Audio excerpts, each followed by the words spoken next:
So when I look back at generating 2.6 million in high ticket sales, I credit some of that success to this weird, unpopular belief that I believe will help you make more money and close more sales. What's up? I'm Ben Perry. I've sold 2.6 million in high ticket sales. I've worked with over 2,000 business owners to help them grow and scale their business. And this channel is all about sales, marketing, and the psychology to make it all happen. Now in today's video, I wanted to talk about this weird belief that will help you raise your prices. But I think first, before I cover that belief, we need to cover the consequences of what low prices are having on your business, as well as what low prices are costing you in your business, i.e. the things that you could be having, but you don't. Travis Sago says that the greatest expense in business is the money that you could be making, but you're not.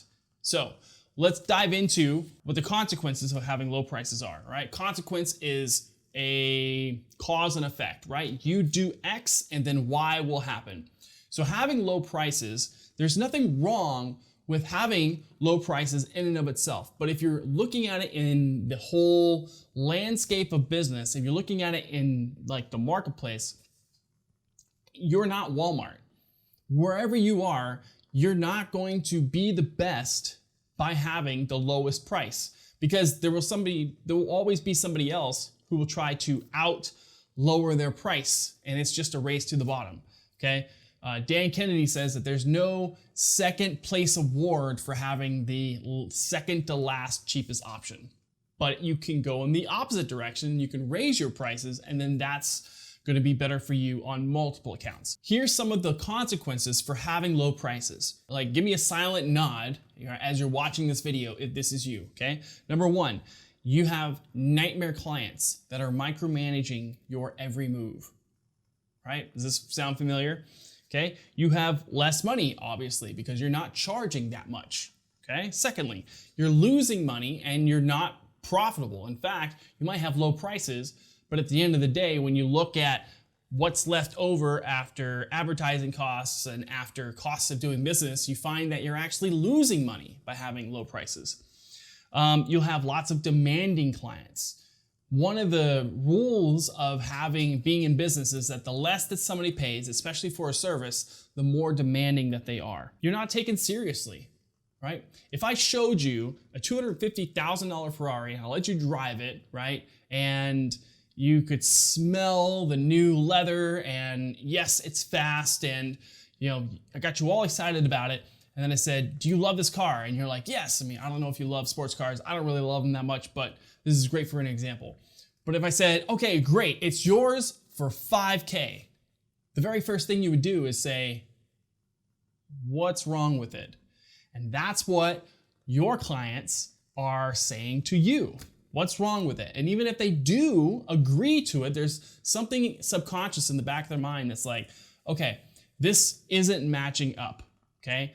This person talks a big game, but then says it's only this much, okay? So you want your prices to reflect the value that people are getting. Now that's another thing. Just because you know how to do something well, i.e. your expertise, doesn't mean that other people wouldn't want to buy your expertise. You don't value your expertise because you can do it, but other people can't do what you do. Hence, they find your skill very valuable. So don't make the mistake that just because you wouldn't pay a high price for something, that other people wouldn't. That's a classic mistake. Another consequence of having low prices, okay? You've heard the term play stupid games, get stupid prizes. Well, I think in this case, if you play cheap games, you get cheap prices. Well, prices and prizes. So you don't want to be in this cheap game at all. You want to be premium, and you want to be able to raise your prices, and we'll get to that in just a second. One of the reframes that I learned when I was first starting in business is the fact of why a business exists in the first place. Now, I've asked people throughout the years, what is the purpose of a business? And some people will say, the purpose of a business is to create jobs for the marketplace. Okay, that's all right, but it's not the purpose of a business. Some people will say, well, the purpose of a business is to be able to donate money to charities.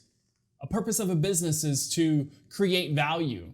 Okay, All of these are good answers, but they're not the purpose of a business. The main purpose of a business is to generate profits for the business owner. I'm going to say it again. The purpose of a business is to create profits for the business owner. So there's no law anywhere that says that a person has to distribute the money evenly and fairly throughout the business. You see this a lot in big corporations. Oh my gosh, this CEO is being paid so much money. Yes, that CEO is creating massive value for that business, and so they're being paid proportionately. This whole idea of, I want life to be fair, that's not fair. Hey, that's not fair that person is making so much more money than me. Well, life isn't fair, and that's a good thing. It's a good thing because if life was fair, then it wouldn't matter how much work you put in. It wouldn't matter how many nights that you sacrificed working at home, studying the books, watching YouTube videos about how to get successful. None of that would matter because everybody would just have to stand in line and then get whatever people feel like is the equal amount. But because life is not fair, you're able to reap the benefits of all the work that you've put in. And a lot of times it's disproportionate than what everybody else is doing. So the very fact that you're even watching this video says that you're one of these people who, I don't know if it's 12 a.m. for you, or if it's on a lunch break, or even if you're on the toilet. Right now, you're watching a YouTube video that is designed to help you be better, think better, act better, and make more money. And so I've got a lot of respect for you. And in this, raising your prices when it comes to the context of business doesn't have to be fair. Life isn't fair, and that's great news. Now let's move on to what it's costing you by having low prices. These are all the things that you could be having in your business, but you're not because you have low prices, okay? It's costing you more money. Naturally, if you raise your prices, you're gonna have more money in the business. By having more money in the business, you're gonna be able to get to places faster, okay? Think of like your business like a car, okay? And your business is the vehicle. Now you're about to take your family on a trip to Disney World. Now we're gonna act like Disney World is the place that you wanted to get to, but you could replace that with whatever your goal is. And your business is the vehicle that will help you get there. And your vehicle requires fuel, which is money. Your business needs money in order to get there. So if you're charging lower prices, then you're not putting very much fuel into your car, which means it's gonna take you a long time to get to Disney World. And you're gonna have an irate wife or husband, right? Your spouse. You're gonna have crazy kids in the back saying, are we there yet? You don't want this. When you raise your prices, you get better clientele with less headaches. In fact, there's a crazy meme that's going around right now that says, for like $100, a client will say, with this last bit of money that I have, I pray that this is gonna be the thing that really gets me out of this. And if I don't make any money from this, then me and my kids are off the street, Or a person that pays $50,000 and they're like, money sent, thanks. It seems so crazy and it seems kind of aloof, but it's true. You get a better quality client who doesn't really hold payments that they need to make hostage, right? If you just go after somebody who already has the money. Right. Second, you have more margin. You have more margin to be able to pay for advertising. You have more margin to be able to pay to hire more help so that it can remove you from the business. And then Andrew Kirby's actually got a really good quote. He says, here's how to earn a lot more money. Number one, increase demand for yourself. And number two, decrease supply of yourself. This is the way that you can raise prices. These are the things that it's costing you by having low prices. And then the last thing that is costing you by having low prices is, have you noticed that whenever you have super low prices and you let everybody in and you're like, guys, leave me a testimonial, but then nobody does. Why is that? Well, again, if it's easy to fall into your course, product, program, service, then it's easy for them to fall out. So if they didn't have to make an entire emotional decision by paying a big chunk of money to get into your thing, then they're not emotionally invested into it.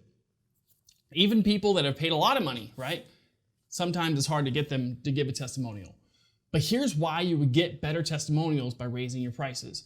People have skin in the game. And when they have skin in the game, they're willing to show up and do the work. And lo and behold, when you follow the plan, you get results. And then when people get results because they stuck to it, because they had skin in the game, they leave a raving review and you get better testimonials. So when I look back at generating 2.6 million in high ticket sales, I credit some of that success to this weird, unpopular belief that I believe will help you make more money and close more sales. And it's this belief that you do not work with anyone whose first buying criteria is price. Most people try to lower their prices to be competitive in the marketplace, but it's actually easier to beat your competition simply by raising your prices. And the reason you could charge a premium to work with you is because there will only be one you in the entirety of the universe.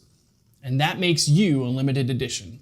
And limited editions are scarce and extremely valuable.